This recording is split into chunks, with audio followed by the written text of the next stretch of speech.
नमस्कार, वंदे मातरम। मैं हूं श्यामगिरी। आप देख रहे हैं हमारा चैनल मुद्दा भारत का। मुद्दा भारत का यानी मुद्दा आपका। मुद्दा है चुनाव की जुड़ी खबरों का, लोकसभा चुनाव की।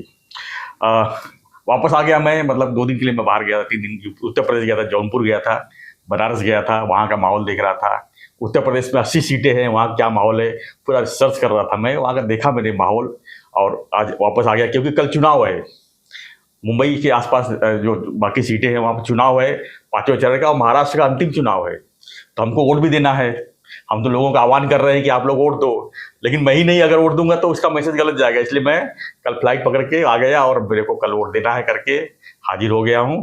और अब चर्चा करूंगा खत्ते साहब के साथ में कि उत्तर प्रदेश का माहौल, महाराष्ट्र का माहौल और पूरे देश का माहौल किस तरह बना हुआ है, खासकर एनडीए के लिए।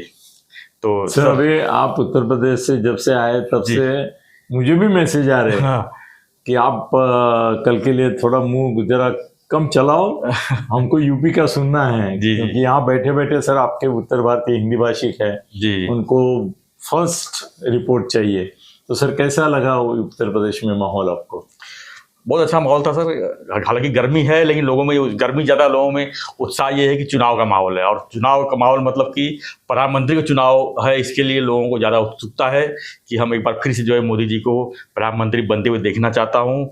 हमारे देश का जो भविष्य है वो एक अच्छे हाथ में जाए, उसको लेकर लोग काफ़ी उत्सुक हैं। अभी 2 दिन पहले जो सभा थी जौनपुर में कृपाशंकर सिंह जी का, मोदी जी आए थे वहाँ पर। तो मोदी जी का टाइमिंग था 12:20 का, लेकिन लोग 9 बजे से वहाँ पर इतना भीड़ मचाए हुए हैं। और 48 डिग्री डायरेक्ट सन लोगों के ऊपर, उसका कोई फर्क ही नहीं। लोग गमछा बांधे हुए हैं, मुंह बांधे हुए हैं, कोई किसी को पहचान नहीं पा रहा है। यहाँ तक कि मेरे साथ में जो लोग गए तो वो भी गुम हो गए, पता नहीं कौन कहाँ गया, मालूम नहीं। मैं बोला ठीक है, मैं अपना लाइव करूंगा और निकल जाऊंगा यहाँ से। तो जी, वहाँ से लाइव किया और माहौल देखा, वहाँ पर लोगों की जो उत्सुकता है वो देखा। फिर बनारस में भी गए, वहाँ पर भी कुछ पत्रकारों से बात की, वहाँ का भी देखा। बनारस तो मोदी जी का चुनाव का पूरा क्षेत्र है, वो वहाँ से वो चुनावी मैदान में 80 में से कितनी आएगी लगता है आपको अभी? कृपाशंकर की तो आ गई 100%, वन साइडेड हो गया उनका। मुंबई वालों के लिए बड़ी खबर है कि कृपाशंकर जी की सीट 100% आई, क्योंकि वहाँ पर विरोधी नहीं बचे अब। वहाँ पर सपा बसपा है, लेकिन हालांकि पिछली बार जो सांसद थे वही श्याम सिंह यादव बसपा से खड़े हैं, लेकिन जो स्थिति से बीजेपी वहाँ बनी हुई है, क्योंकि बीजेपी के साथ में धर्मेंद्र सिंह भी जुड़ गए हैं। और सपा और बसपा का जो गठबंधन नहीं हुआ उसका फायदा जो है बीजेपी को मिलेगी और पूरे उत्तर प्रदेश में मिलेगी। क्योंकि पिछली बार जो सीटें 2014 से कम हुई थी, 2019 में 14 से 19 में कम हुई थी बीजेपी की सीटें, उसका कारण ये था कि मायावती 10 जो 0 थी 2014 में, उनको 10 सीट मिल गया सपा से गठबंधन होने के साथ। इस बार नहीं है। इस बार सपा और बसपा अलग लड़ रहे हैं और एक दूसरे को काटेंगे, और उसका पूरा फायदा जो है बीजेपी का पूरा प्लानिंग। तो यहाँ पर 80 सीट जो हम देख रहे हैं, इसमें से सर हम 70+ का आंकड़ा देख सकते हैं। 75 भी आ जाएगा तो कोई डाउट नहीं है। हालांकि बीजेपी का प्रयास है कि 80 का 80 मिले, लेकिन हम तो भाई प्रयास तो बोलना चाहिए उनको। 400 का उनको आखिर में जो आंकड़ा पार करना है, उसमें प्रयास तो उनको 80 का 80 सीट में करना पड़ेगा, तभी तो सब आगे बढ़ सकते हैं और जो टारगेट है वो पूरा कर सकते हैं। लेकिन ऐसा डाउट नहीं लग रहा है कि सीटें कम होंगी, नीचे। हाँ, 100% आएगा।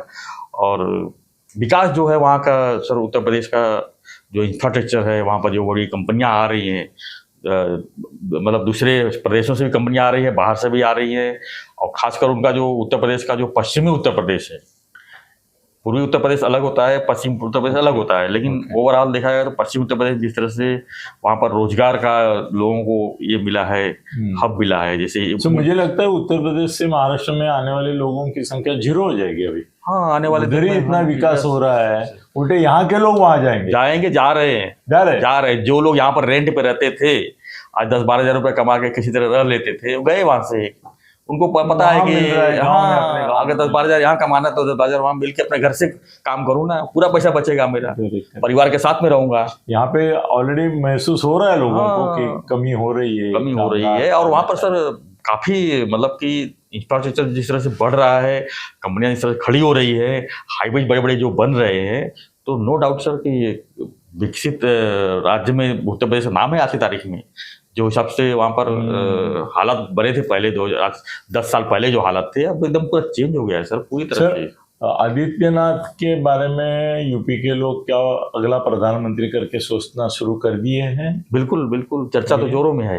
राजनीतिक चर्चा बहुत जोरों में है कि मोदी जी के बाद योगी जी तैयार हो रहे हैं और अच्छी तरह से तैयार हो रहे हैं और उनको जरूरत है उनकी देश को, ऐसा लोग मानने लगे हैं वहां पर। मगर आदित्यनाथ जी की जो प्रतिमा है, एक तो बुलडोजर प्रतिमा है और दूसरी आपने देखा कल मुंबई में राष्ट्र वाले, कल मुंबई में आए थे योगी आदित्यनाथ, नाला सोपारा में लोगों ने बुलडोजर रैली निकाला मुंबई में, बोलो नाला सोपारा में। तो लोग मैसेज दे रहे हैं ना। अभी वो योगी जी थोड़ी बोले होंगे कि आप बुलडोजर का रैली निकालो मेरे लिए, ऐसा तो नहीं बोले होंगे, लेकिन लोगों ने दिखाया कि भाई योगी जी के हम कितना मानते हैं और कितना उनको सपोर्ट करते हैं बुलडोजर से। मगर वो उनका प्रधानमंत्री करके धीरे धीरे ये हो रहा है, इमेज बन रहा है सर, ये इमेज बन रहा है। सर, यूपी के लोग महाराष्ट्र के पॉलिटिक्स के बारे में क्या सोचते हैं? क्योंकि आपको तो सबने सवाल पूछे होंगे कि भाई महाराष्ट्र में क्या चल रहा है, कैसे चल रहा है, तो वो क्या सोचते हैं? उनको भी पूछा होगा कि आपको क्या लगता है महाराष्ट्र के बारे में, तो वो क्या बोलते हैं महाराष्ट्र के बारे में? सर यूपी वाले महाराष्ट्र के बारे में यही बोलते हैं, यहाँ पे बहुत सारे लोग हैं उनके। हाँ,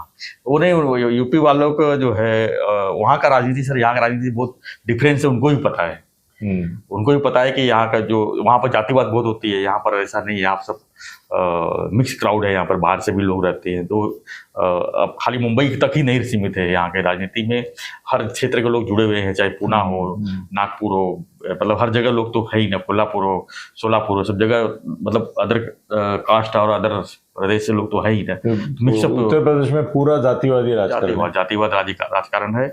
और वहाँ पर मुस्लिम लोग भी सर बीजेपी मानने वाले हैं, बहुत है। क्या बात है? 100% बहुत है, बहुत है। वहाँ तो ऐसा लगता है कि हिंदू मुस्लिम का संघर्ष सबसे ज्यादा यूपी में है, हिंदू राष्ट्र की शुरुआत वहाँ से होगी। बिल्कुल नहीं सर, वहाँ पर मैं मुस्लिम इलाके में भी गया था, वहाँ पर जब बनारस में काफी बड़ा मुस्लिम इलाका है, वो लोग काफी मतलब निर्णायक भूमिका रखते हैं वोटिंग के लिए। लेकिन वो है अभी मोदी की सभा वहाँ पर रोड शो हुई थी, हम लोग ने भी वीडियो देखा था, मैं तो वहाँ पर खुद था वहाँ पर। तो जो हिसाब से उन लोग का उत्साह था और मोदी की एक झलक पाने की जो उनकी ये थी, तो खास बात, अच्छा खासा था। और इसीलिए पिछले 2-3 दिन से मोदी जी भी ये बोल रहे हैं कि मैं हिंदू मुस्लिम भेद नहीं करना। उनको भी रियलाइज हुआ होगा कि उनको बोलना, जिस तरह से मुसलमान के खिलाफ मैं बोलता हूँ उस तरह से मुसलमान मेरे खिलाफ नहीं है, मैं जबरदस्ती उनको खिलाफ। मोदी जी को सर नहीं बोलना चाहिए, मोदी जी को नुकसान हुआ है उस बात को लेकर, नाराजगी है लोगों में कि भाई हमारे देश के जितने नागरिक हैं, देश के प्रधानमंत्री को हम मानते हैं, उनको मुस्लिम और हिंदू को मतभेद नहीं करना चाहिए था। तो ये बात मोदी जी से गलत हुई है। हाँ, जो यहाँ पर मुस्लिम है उनको भी प्रधानमंत्री वही है ना, तो उनसे क्या अपेक्षा करेंगे कि आप जो है भाग जाओ या उनको कोई फायदा हो रहा है तो मत दो, ऐसा तो नहीं है। लेकिन ठीक है, हालांकि जो उनकी जो योजनाएं हैं मोदी जी के, 90% तो मुस्लिम लोग को ही मिल रहा है, 100%। जो अनाज का जो फायदा है, पैसे का फायदा जो है, वो भी तो गरीब है, उनको तो मिलेगा ही। बीपीएल कोटे में और मुसलमान देख के नहीं मिलेगा। बीपीएल कोटे में तो सबसे ज्यादा है ना मुस्लिम लोग, हाँ ना, तो पूरा फायदा उनको मिल रहा है, तो नाराज नहीं है। मगर खाली ये भाषा, हाँ, उनको भी पता है राजनीतिक विवाद है ये, वोट बैंक की राजनीति है, तो सबको पता। सब डिजिटल मीडिया की वजह से बहुत। आदित्यनाथ को टक्कर देने वाला लीडर अखिलेश है वहाँ पे? नहीं सर, अब तो नहीं, बिल्कुल नहीं है सर। अखिलेश खाली बोलते हैं, बड़बड़ करते हैं। पिछली बार वो उनके पिताजी की वजह से उनको पूरा विरासत मिली, उनको मुख्यमंत्री बनाया गया और 5 साल उनको मतलब कि बहुमत में सत्ता थी उनकी। तो दूसरी बार अचानक उनको कितना फेल क्यों हो गए बताइए। हालांकि चलो ठीक है, 75 सीट थी, उसके बाद 125 पे आ गए, 50 सीट बढ़ा उनका दूसरे चुनाव में। लेकिन ये नहीं कह सकते कि अखिलेश यादव का कोई एक बेस वहाँ पर तैयार हो रहा है। ठीक है, सपा की राजनीति है वहाँ पर, समाजवादी पार्टी की है, उस विचारधारा के लोग हैं। अभी राहुल गांधी रायबरेली से खड़े हो रहे हैं, उसका क्या इफेक्ट आ रहा है? चर्चा क्या हो रही है उसकी? वो लोग सब बोल रहे हैं हार जाएंगे 100% हार जाएंगे रायबरेली। Yes sure. तो लिख लो आप, सवाल ही नहीं है। रायबरेली अगर हार गया तो बड़ा धक्का लगेगा, बहुत सेटबैक है उनको। तो क्यों खड़ा होने गया उधर? वो चल रहा था ना लोगों में कि यहाँ से कांग्रेस खत्म हो गई, तब चले गए यहाँ से। तो फिर अमेठी में खड़ा रहना था। अमेठी का तो उनको श्योर ही नहीं था कि स्मृति ईरानी सामने मैं टिक पाऊंगा, क्योंकि लोग लगातार 2 बार वो हार चुके हैं। और मगर रायबरेली से भी आपको लगता है वो हार जाएंगे? हाँ, 100% हार जाएंगे। तो अगर कांग्रेस रायबरेली में हार गई तो यूपी में कहाँ आएगी? कहाँ आएगी सर? मुश्किल ही है। सपा ही आएगी थोड़ी, जो आएगी। हाँ, सपा आई, सपा की सीट। बसपा की तो मेरे को नहीं लगता खाता खुलेगा, लेकिन सपा का मैं अगर सीट देना चाहूंगा तो अगर बीजेपी को 70+ सीट मिलती है तो अगर 75 तक बीजेपी जाती है तो 4-5 सीट जो रहेगा वो सपा को जाएगा, और 70 तक आते तो 8-10 सीट उनको जाएगा, क्योंकि मायावती अगर माइनस हो गई तो मायावती तो माइनस 10 सीट है ना सर, 10 सीट है उनका, है ना, मगर अभी लेकिन सपा के साथ में थी तो। हाँ, सपा के साथ में थी, और अभी ऐसा है कि बीजेपी की टीम ही उसको मानते हैं। जी, मगर वो गिराएगी सपा की, जी, ऐसा लगता है। वहाँ पे सपा की सीट गिराने में ही उसकी भूमिका, मतलब ओवैसी यहाँ पे अंबेडकर वगैरह जैसे, वैसे ही मायावती हो। नहीं, अभी ओवैसी की हवा इतना नहीं है वहाँ पर। हाँ, उसका वो तो वोट काटेंगे, खत्म हो गई। सबके दिमाग में यही है कि वो तो वोट काटने वाले उनके लोगों में ही ऐसी छवि है। मोदी के खिलाफ कौन से मुद्दे यूपी में आते हैं? मोदी के खिलाफ तो लोग पहले तो लोग सुनना नहीं चाहते कुछ वहाँ पर। हाँ, और योजनाओं की बात है तो असल आप कितना भी कर लो, आपके जो विरोधक है तो आपके खिलाफ ही बोल रहे हैं। मोदी किसी काम का नहीं है, मोदी ने कुछ किया ही नहीं, खाली बोल वचन है, ऐसे लोग बोलने वाले भी तो है ना सर। आखिर में ऐसे लोग नहीं रहते तो 100% मोदी को वोट मिलता ना, 50% ही वोट क्यों मिलता? तो ऐसे लोग भी तो है ना, उनका भी तो सुनना चाहिए अपने को, क्या उनका चाहिए, क्यों गलत है वो। नहीं, हमारे जात वालों के लिए कुछ नहीं किया, हमारे उसके लिए कुछ नहीं किया, तो एकदम पर्सनल है। कैसा है राजनीति में? उनके साथ कौन कौन सी जाति है यूपी में? ओबीसी पूरा है, मोदी जी के साथ में है। ओपन कास्ट जितने हैं सब उनके साथ में ओपन कास्ट है जी। मतलब यादव विदव आते हैं? यादव कम है, यादव तो इसमें मुलायम सिंह के साथ चले जाते हैं ज्यादा करके। उनकी भी संख्या है काफी, 10% के ऊपर उनके वोट बैंक है। लेकिन है उसमें भी जो अच्छे समझदार लोग हैं, जो राजनीति की मुसलमानों में से आधे मुसलमान मोदी जी को वोट डालेंगे क्या? नहीं, इतना नहीं, 30% पकड़ सकते हैं जो वोटर्स हैं, 30%। वो जो महिलाएं खासकर हैं और वो डाल सकती है। कुल मिला के वहां पर तो सब ठीक है, लेकिन हम अगर इसमें क्रेडिट देना जाए तो मोदी जी का क्रेडिट यूपी में कितना रहेगा और आदित्यनाथ का कितना रहेगा चुनाव जीतने में?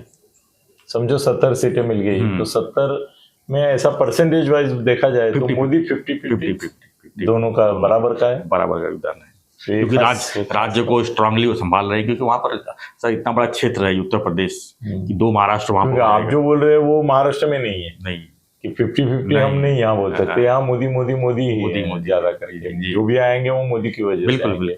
यूपी में ऐसा नहीं है। चलो सर, आपकी वजह से हमारे दर्शकों को यूपी का पूरा कच्चा चिट्ठा मिल गया। लेकिन पूरे देश में अगर माहौल इस तरह का रहा, जिस तरह से यूपी का माहौल है, तो 400 पार के लिए कोई काट ही नहीं सकता, उसका कोई नहीं काट सकता। बिल्कुल। और हम एक बार फिर रिक्वेस्ट करते हैं कि कल वोटिंग है मुंबई और ठाना और पूरे आसपास में जो बचे कुचे जो सीट्स हैं, यानी अंतिम चरण का, जो महाराष्ट्र की भी बात करें तो अंतिम चरण का चुनाव है, और बढ़ चढ़ के आप लोग वोट कीजिए और अपने उम्मीदवार को, यानी मोदी जी को जो टारगेट है उसमें अगर सहयोग देंगे तो अच्छा रहेगा। हम पत्रकार हैं, हम पत्रकार हैं, हम नहीं कह सकते कि आप नहीं, मैं कहता हूँ, मैंने मराठी में वीडियो बनाया, आपको शपथ देता हूँ, मैं बोला भारत माता आपको देना ही। हाँ, एक चीज और सर, एक चर्चा रह गया कि कल आपने एक वीडियो आपने भेजा था, मैं वहां पर था, तो मैंने उसको ये किया था कि राज ठाकरे जी का अपमान हुआ यहाँ पर। मोदी जी सभा हुई मुंबई में, तो उनको अनदेखा किया गया, राज ठाकरे जी को, उनकी बातों को सुना नहीं गया, और ऐसा लगा कि मोदी जी जो है उनको अवॉइड कर रहे हैं। तो लोगों का कमेंट्स ऐसा है कि ऐसा कुछ नहीं देखने को मिला उनको। उन्होंने पूरा टीवी में सभा देखा और राज जी से उन्होंने बात भी की, मोदी जी ने, और तो ये बातें 5 मांगे उन्होंने रखी, उसके बारे में वो कहाँ बोले? 5 मांगे जो रखी उन्होंने, राज जी को क्या खुद के लिए नहीं बोल रहे, वो महाराष्ट्र के लिए बोल रहे, और महाराष्ट्र की मांगे थी। वो क्या मांगे थी? वो राजभाषा वगैरह है वो सब जी, मगर उसका जिक्र भी नहीं किया उन्होंने, और भाषण में भी राज जी का कोई जिक्र नहीं किया। वो ठीक है, जाते थे ऐसा हाथ ऐसा इतना ही लगाया उतना, और बोला आगे आ जाओ। वो तो कोई शिंदे को भी कई बार उन्होंने बोला है, तो बाकी लोग खड़े तो उनके साथ भी तो कुछ ना कुछ किए ही ना, वो तो निकलते। हाँ, तो ऐसा राज ठाकरे जी ने वो सभा के सूत्रधार थे, और मुख्यमंत्री, और इनके बाद इनको बोलने दिया, राज ठाकरे को, वो तो प्रोटोकॉल में सर, प्रोटोकॉल में एक फर्क किया, तो वो जो सुने देखे उसके बारे में मोदी जी को बोलना चाहिए, ये अपमान है उनका। अच्छा, ऐसा मुझे लगता है। और बहुत सारे सर मेरे को कितने मैसेज आए कि राज की ओर देखा नहीं, ऐसा ही जाते जाते मामूली देखा। उनको प्रायरेंस देना चाहिए था ना, वो दिया नहीं। और मेरे को लगता है ये वो जानबूझकर नहीं देते मोदी जी जो है ना, वो कैलकुलेटेडली करते या नहीं करते। तो उनको मालूम है कि अगले विधानसभा चुनाव में ये साथ में रहने वाले नहीं है हमारे साथ। और दूसरी बात है, आज इनको अगर बढ़ा चढ़ा के रखता, उनको महत्व देते, तो उनकी मांगे बढ़ती, अपेक्षाएं बढ़ती। जी जी जी। तो उनको कट टू साइज रखा है उन्होंने कि भाई साथ में हो भी और नहीं भी जी, ऐसा रखा। तो उनके जो भावुक भक्त हैं उनको बुरा लगना स्वाभाविक है। और अंदर ही अंदर वो जानते हैं कि 5 बातों का जिक्र नहीं किया, राज ठाकरे जी का नाम नहीं लिया, और वो भी जाते जाते ऐसा सबको किया, वो इसको किया। तो राज्य को जो राज ठाकरे करके देना चाहिए वो नहीं दिया, इसका दुख मैंने व्यक्त किया। अच्छा, मेरे को भी दुख है कि अपमानित हो गए जी। ठीक है, एनीवे, तो एक बार फिर से रिक्वेस्ट, वोट दीजिए। कल वोटिंग का डेट है मुंबई और आसपास के इलाके में, जितनी सीट बचे हुए हैं। और बने रहिए हमारे साथ असली विश्लेषण के लिए, खबरों के लिए देखते रहिए चैनल मुद्दा भारत का। चैनल को लाइक, शेयर और सब्सक्राइब जरूर कीजिए। थत्ते साहब का चैनल है मराठी में, अनिल गगन बेदी थत्ते, उसको भी जो है शेयर कीजिए, सब्सक्राइब कीजिए, लाइक कीजिए। धन्यवाद। जय हिंद, जय महाराज, जय श्री राम।